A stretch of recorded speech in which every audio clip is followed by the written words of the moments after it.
नमस्कार, मैं हूं आपके साथ मेनका चौधरी। बात कर लेते हैं मौजूदा राजनीतिक परिस्थिति में हुई सबसे बड़ी मुलाकात की। ये मुलाकात हुई नागपुर में आरएसएस हेडक्वार्टर में प्रधानमंत्री नरेंद्र मोदी की और आरएसएस प्रमुख मोहन भागवत की। कहा जा रहा है कि मौजूदा राजनीतिक परिस्थितियों में यह सबसे अहम और सबसे बड़ी मुलाकात है। आखिर इस मुलाकात के दौरान, जिसे कि सबसे अहम और महत्वपूर्ण मुलाकात बताया जा रहा है, क्या बातचीत हुई होगी? आखिर आरएसएस प्रमुख ने प्रधानमंत्री नरेंद्र मोदी को क्या कहा होगा और प्रधानमंत्री नरेंद्र मोदी किन विषयों के साथ मोहन भागवत से मिले होंगे? 2024 के इलेक्शन के बाद पहली बार दोनों मंच भी साझा करते नजर आए। बहुत ही शक्तिशाली इस तस्वीर को कहा जा रहा है जब दोनों एक मंच पर मौजूद थे। आखिर मुलाकात के दौरान क्या बात हुई, इसकी चर्चा हो रही है, क्योंकि अगर संगठन के स्तर पर देखा जाए तो बीजेपी को राष्ट्रीय अध्यक्ष चुनना है और वहीं कई और भी अहम अहम विषय हैं जो कि देश की राजनीति को दिशा दे सकते हैं, जो कि बीजेपी की राजनीति की दिशा तय कर सकते हैं कि भविष्य में बीजेपी किस तरह से आगे बढ़े, जिसमें सबका साथ सबका विकास का एक मुद्दा भी शामिल है और बहुत कुछ और भी है। यही वजह है कि इस मुलाकात पर सभी राजनीतिक दलों की नजर है, पॉलिटिक्स के जानकारों की नजर है। एक और बड़ी वजह जिसको लेकर प्रधानमंत्री नरेंद्र मोदी के नागपुर दौरे को बहुत ही खास बताया जा रहा है। नरेंद्र मोदी इससे पहले भी आरएसएस हेडक्वार्टर गए हैं, हेडगेवार के स्मृति स्थल पर गए हैं, लेकिन एक प्रधानमंत्री के तौर पर पहली बार। यहां तक कि पहली बार कोई प्रधानमंत्री आरएसएस मुख्यालय पहुंचा और आरएसएस के संस्थापक डॉक्टर हेडगेवार के स्मृति स्थल पर पहुंचकर उन्हें श्रद्धांजलि दी। इससे पहले अटल बिहारी वाजपेयी जा चुके हैं, लेकिन तब वो प्रधानमंत्री नहीं थे। नरेंद्र मोदी भी जब प्रधानमंत्री नहीं थे तब वो आरएसएस मुख्यालय गए हैं नागपुर में, लेकिन प्रधानमंत्री के तौर पर यह पहला दौरा है और यही वजह कि इसे बहुत खास बताया जा रहा है।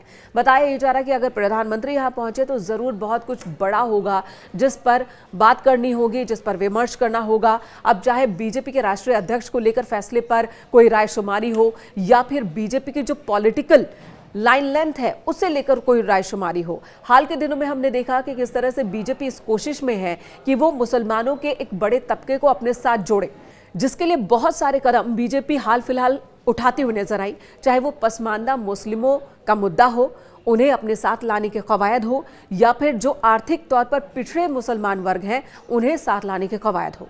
सबका साथ सबका विकास, इस नारे के तहत मुसलमानों के एक वर्ग को जोड़ने की कोशिश बीजेपी लगातार कर रही है। महिलाओं के एक बड़े वर्ग पर पहले ही बीजेपी ने कब्जा कर लिया है। ये कहा जा रहा है कि 2024 के लोकसभा चुनाव में और उससे पहले भी अलग अलग राज्यों के विधानसभा चुनाव में मुस्लिम महिलाओं का वोट मिला बीजेपी को।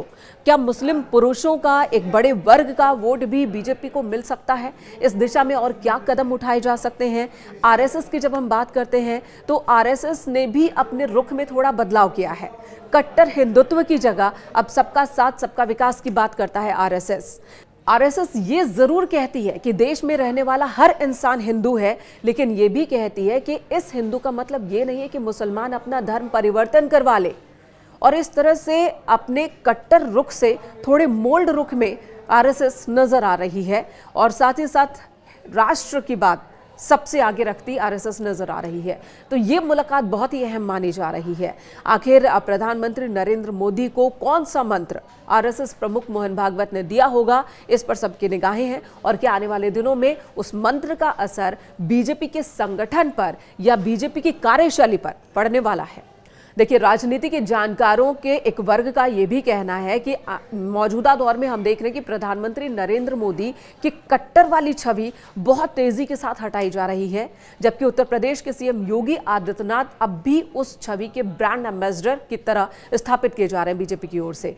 तो आने वाले दिनों में भी कुछ इसी तरह का रुख कायम होता नजर आ सकता है। कहा यह भी जा रहा है कि इसके पीछे आरएसएस का ही दिमाग है। हाल फिलहाल भी हमने देखा और राजनीति के जो पंडित हैं वो भी यही कह रहे हैं कि प्रधानमंत्री नरेंद्र मोदी की जो कट्टर वाली छवि थी, जैसे वो प्रधानमंत्री बने धीरे धीरे वो कम होती गई और हाल फिलहाल में बहुत तेजी के साथ छवि में बदलाव देखने को मिल रही है।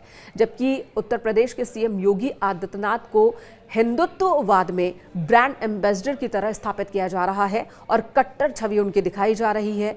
चाहे रमज़ान के महीने में जो फैसले लिए गए उत्तर प्रदेश में, या फिर संभल में जिस तरह से एक्शन देखने को मिल रहा है, सड़कों पर नमाज पर पाबंदी, वहीं जो मस्जिद, अवैध मस्जिदें हैं उनके खिलाफ एक्शन, और इसके पीछे बताया जा रहा है कि आरएसएस का ही दिमाग है। तो आने वाले दिनों में भी क्या पार्टी इसी तरह से आगे बढ़ने वाली है, जहां पर नरेंद्र मोदी को ग्लोबल लीडर की तरह स्थापित किया जा रहा है और वहीं सीएम योगी आदित्यनाथ को हिंदुवाद के कट्टर चेहरे के तौर पर आगे बढ़ाया जा रहा है।